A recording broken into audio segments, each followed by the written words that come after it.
Hey guys, this is PODFIC, and today we're going to be reading Let Me Take Care of You by Lady of Lurul. Summary is, Dick, because he's dumb, fractures his arm on a mission. Wally, because he's nice, offers to help Dick shower with his cast on. It'll totally not be awkward to take a shower with your crush, right? Alright, without further ado, let's hop right in. Ugh. Robin groaned as he tugged his arm slowly through the sleeve of his uniform. He stopped after another second, the pain flaring so sharply that his vision went momentarily black. He slumped against the cold tile wall, panting as his vision spun. His skin felt sticky as the steam from the running shower around the corners mingled with the dirt and grime, covering him from head to toe. He was never volunteering to take the sewer out again. Calder could go himself. The pain subsided. Robin looked down at his arm, wrapped in a fresh brace, and scowled. Stupid killer croc. Stupid sewer. Stupid pipes. Canary had tried to console him, saying how lucky he was that was only a fracture and not a break. But he didn't feel lucky. Mostly, he felt sticky and hurt. One more try, he whispered to himself. He straightened up, bracing against the wall, and tried to pull his arm through his sleeve again. As soon as his vision began to spin, he stopped, growling wordlessly. Hey. Robin's head snapped up. He relaxed as soon as he saw that it was only Wally. Then a new sort of tension crept in as he realized that the speedster was only wearing a towel, and he could see every droplet running down his abs. He made a conscious effort not to react. Hey, he repeated. Wally shifted, running a long-fingered hand through his hair. Fuck, that was hot. Luckily, Wally distracted himself a moment later by talking, before he could start drooling or something equally embarrassing. I heard about what happened in the sewers. Sorry about your arm. I'm going to skin Killer Croc the next time I see him, Dick mumbled with no heat. Wally laughed, leaning against the lockers like the cold didn't bother his bare skin, which it probably didn't. Speedsters tend to run hot. No, you won't. No, I won't. Sorry, I'm just frustrated. I haven't fractured anything since I was 5 and still learning to swing on the trapeze. You were on a trapeze when you were 5? He said incredulously. Robin grinned. Actually, I was 3. My family starts in the family business when we're young, flexible and light. Right, of course. He grinned back, and it was like everything else just faded away. It was just the two of them in various stages of nudity, talking and laughing the same way they had since they had met 3 years ago. Dick had never met another person he connected with as quickly and easily as Wally West. The redhead shifted, his gaze falling somewhere south of Robin's shoulder. Hey, I kinda couldn't help but notice that you're having some trouble getting your uniform off. I mean, I remember how much the spandex sucked when my arm was broken, so I'm here to offer my assistance. You know, if you want it. Dick let his head fall back against the lockers. Thanks, Wall, but I don't think I can even hold a shampoo bottle right now. I might just head home and skip the shower. No, he blurted out too fast. A blush crept over his face as Dick raised a slow eyebrow, but he added, don't go. The whole team is going to spend the weekend together here. I know you got Batman to approve. Yeah, I know, but I could help you. Dick stared at him blankly. Wally looked hesitant for a second, then straightened up, his usual cheerful facade in place. I could help you shower. That way you can stay without smelling like a sewer. A snort ripped out of him before he could stop it. He nodded. Yeah, okay. You can help me. There was an awkward pause for a moment. So, Wally took that as his cue. He stepped forward, gentle hands helping Robin out of one sleeve, then the other, easing it over his brace with the utmost care. It still burned, but it was tolerable this time, and he was glad to get out of the smelly, dirty overarmor. Wally helped him with his belt next, then boots. Dick had only managed to get his cape, mask, and gloves off himself, which was kind of embarrassing, but not with Wally. They'd been in enough weird, scary, and uncomfortable situations that Dick couldn't feel embarrassed around him anymore. Much. How does your underlayers come off? Wally asked, fingers skimming around his waist. Dick suddenly became aware of how very close they were standing. He filed that away for later examination and focused on the question. The skin-tight black underlayer to his uniform was posing a problem. It was skin-tight, so the only discernible way to get out of it was by lifting over the head, which wasn't possible right now on account of his brace.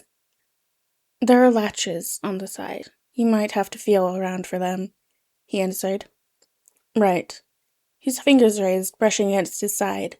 Dick shivered, but Wally didn't seem to notice. He found the latches and began undoing them with deft precision. Why does your spandex have these? It's not spandex. It's specialized Kevlar. Right. Anyways, why does your spandex have latches, boy wonder? He rolled his eyes. Because B and I anticipated that one of us might get injured and might need an easy way to get out of our uniforms. You bats, always prepared for everything. The final latch unhooked, and then Robin was down to just his pants. Wally looked up at him. They were almost the same height. Robin had shot up a few inches in the last year, but he still wasn't quite taller than his best friend, who was standing really close, wearing only a towel. I can take care of the pants myself. Wally took a step back, as if he had realized the same thing. Right. I'll just go start the shower then. Hopefully Zatanna didn't use up all the warm water. He was gone in, well, a flash. And Dick was alone again. His arm was aching dully, but at least the shirt was off. It wasn't comfortable, but he was able to slide off his pants with just one hand. He anticipated when he got to his boxers. He hesitated when he got to his boxers. He didn't want to shower with them, and Wally was probably not wearing any either. They'd seen each other fully naked plenty of times, but this felt different, more intimate. Usually when they showered, they didn't do it together and alone. He set his jaw and then yanked his boxers down. He was being ridiculous. It was just Wally, and it would only be weird if he made it weird. He hid his insecurities behind his performance mask as he navigated his way out of the rows and lockers, and discarded towels to the showers. The team showers were undeniably built by Batman, which Dick knew both because they looked exactly like the ones in the Batcave, and because they had been built to maximum efficiency, with the lack of concern for anything else. That meant it was a square room lined with shower heads, no curtains, or any kind of barrier to provide privacy. This was probably not a problem when the League had been stationed in the cave, but for the team, which was built of teenagers, well, it could get awkward at times. The girls and boys often showered in turns, although after particularly gross missions, no one got picky. Robin personally had never really minded the open floor plan until this exact moment, when he became painfully aware that it was just him and Wally, with literally nothing else in the box-like room to distract him. He didn't let his mask break, though, even when Wally looked up and smiled at him, somewhere between friendly and sheepish. Well, at least he wasn't the only one aware of how weird this was. Hey, you're in luck. Zatanna totally didn't use up the hot water, Wally chirped. Still might want to make this quick, though, just in case. Dick smiled and stepped closer. I'll shower in cold water if I have to. I just don't want to smell like Killer Croc in sewers anymore. His nose wrinkled. Why do villains always have to use sewers? It's so gross and unsanitary. The speedster quirked an eyebrow up, eyes smiling. I don't think Killer Croc really cares about his hygiene anymore. It's still so gross. His grumbling didn't put a damper on Wally at all, who was very used to listening to his grumbling. With the silent communication that only came from working and training together for so long, Wally stepped back to allow Dick to slide under the spray. The hot water hit his tense, sore muscles, and an involuntary groan spilled out of his lips. He closed his eyes and let his head fall back to wash the grime off his face, both from the shower and from the spirit gum that held his mask to his face. Without opening his eyes, he reached out and grabbed a soap bar from Wally and soaped up his hands. It was somewhat hard with only one hand, but he started scrubbing, especially at his arms and neck that had been the most exposed in his costume. He heard the pop of a container being opened behind him, even with the water pounding around him, which was why he was unsurprised when he sensed Wally sliding up behind him. His heart began to pound, though, as he realized just how close he was, the heat of his body even more intense than the heat of the water. A voice said in Dick's ear. He only managed to rein in his surprise because of years of training. Wally's breath rolled over his damp skin. I'm going to shampoo your hair, if that's okay. Yeah, he replied, hoping that Wally couldn't hear how shaky his reply was, eyes still pressed closed. He could feel every drop of water on his skin, and every spot where they brushed together accidentally. Go for it. Right. Gentle, nimble fingers spread through his hair, against his scalp, warm and so gentle. Dick's good arm fell to his side, limp as his attention narrowed to the feeling of Wally's soft administrations. It felt so nice, especially when it contrasted so sharply with the dull throbbing of his broken arm. Dick could imagine, like this, with his eyes closed and his head being slowly massaged, that it was his mom washing his hair after their performance, before she toweled him off and tucked him into bed. He hadn't been cared for like this, at least while he was conscious, in years. Wally was silent too, as if he was also being affected. Or maybe Dick was reading too much into it. It wasn't easy, and it wasn't something he did often, but he allowed his awareness to fade. He stopped worrying about Wally and their possessions, and if Bruce would be mad at him for getting hurt, and the calculus homework he hadn't finished, and the text from Babs he still hadn't answered, and the new staff he wouldn't be able to use, and let himself bask in the water and the overwhelming tenderness of Wally's hands. He hardly noticed as Wally moved his attention to the rest of his body after a few minutes. The soap was removed from his limp hand, and then gentle, efficient circles being rubbed over his back and shoulders. He did note, as if from afar, that Wally seemed to be extra careful not to jostle his broken arm, but the thought floated away a moment later. Dick only snapped back to awareness when Wally laid a hand on the small of his back. His alarm faded quickly, though, as he realized his friend was just prodding him forward under the direct spray to wash off the soap and shampoo. He allowed Wally to move and position him, turning and moving at his directions. After the last of the suds had been combed out of his hair, Wally took a step back, and Dick was intensely aware of the sudden absence of warmth.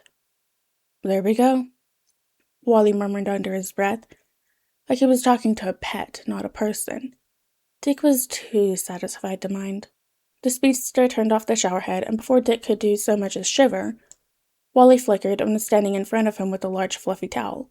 He moved forward, as if to help dry him off, but the smaller teen threw up a hand and paused him in his tracks. I can do it. Wally handed over the towel without a word, despite the fact that Dick had been all but listless a moment ago. It wasn't smooth, but Dick managed to dry himself off adequately and then wrapped the towel around his waist, as Wally had done for himself without Dick noticing. Thank you, Dick said, voice uncharacteristically soft. Wally grinned, but there was something softer about it than usual. Maybe it was missing its usual mischievous edge, or maybe it was that flickering emotion in his eyes that he kept hiding from Dick's scrutiny with the tilt of his head. Of course. Do you want help getting dressed? Dick nodded, relieved that Wally hadn't made a mask. Unfortunately, he'd inherited Bruce's reluctance to admit weakness, even to his best friend, but Wally knew him well enough to see through him. They walked back into the locker room shoulder to shoulder, steam swirling around their feet and their footsteps echoing oddly in the tile chamber. Wally zipped ahead, and by the time Dick sat back on the bench in front of his locker, his friend had already assembled a full outfit for him. His favorite pair of jeans with the hole in one knee, his slightly oversized Gotham Knights jersey, fresh underwear and socks, and, of course, his sunglasses. Have I ever mentioned you're literally the best friend anyone could have? The words slipped out of his mouth without intention, but he didn't regret them. Wally paused in the process of readying the jersey. Do you have a concussion too? No, he denied, frowning. I meant that. Walls, you're the best. Thanks? Dick made a noise of inarticulate frustration. He popped back to his feet so quickly his arm throbbed, but he ignored it as he crowded towards Wally, forcing the speedster to look at him. Besides all the other times you have been a way better friend than I deserve, today you helped me undress, literally washed my hair, and now you're helping me get dressed again when all I have is a broken arm. You say that like a broken arm is no big deal, and you didn't literally fight a mutant crocodile in the sewers and get your bone snapped in half. Dick ignored the interruption as he continued saying, and I know sometimes I'm crappy at emotional stuff, but I just wanted to say that you are a wonderful friend, and thank you. Wally inhaled sharply, which also made Dick realize that they were practically chest to chest, both still undressed, and Wally's lips looked really soft. Then there seemed to be only one thing left to do. He tilted his head back and reached up with his good hand, cupping the back of Wally's head and guiding their lips together. It was chaste, no more than a few seconds, with none of the passion, open-mouthed desperation that Dick was used to in his partner from school in Gotham. But this outranked all of those brief hookups by a mile, because this was his best friend. This is Wally. And even with this brief, first, barely a kiss, Dick could feel the love and care radiating from it, with the same tenderness Wally had when he washed his hair. It was perfect and breathtaking. They didn't really pull apart either. Their foreheads pressed together, their breaths intermingling, and both of their eyes were shut, hands touching bare skin. Was that a thank you? Wally whispered. If you want it to be? And if I want it to be something else? Dick's chest tightened. He could feel hope taking root in his heart, even as his brain tried to cut it down. What do you want it to be? Wally pulled back and Dick reluctantly opened his eyes. He was surprised when a hand cupped his cheek, thumb brushing over his cheekbone, but he smiled at Wally. Green eyes bored into him, and this time, they didn't flicker away when they met Dick's blue eyes. This time, the young acrobat could see the love and desire in Wally's eyes that washed away any of his fears or reservations. Not sure, Wally admitted, but I'm willing to try a few things out. And then Wally grinned, and Dick grinned back, and they both knew that this would be perfect, whatever the hell it was. Sounds like a plan. Alright guys, and that is the end of Let Me Take Care of You by Lady of the Rule. I hope you guys liked it in this next video.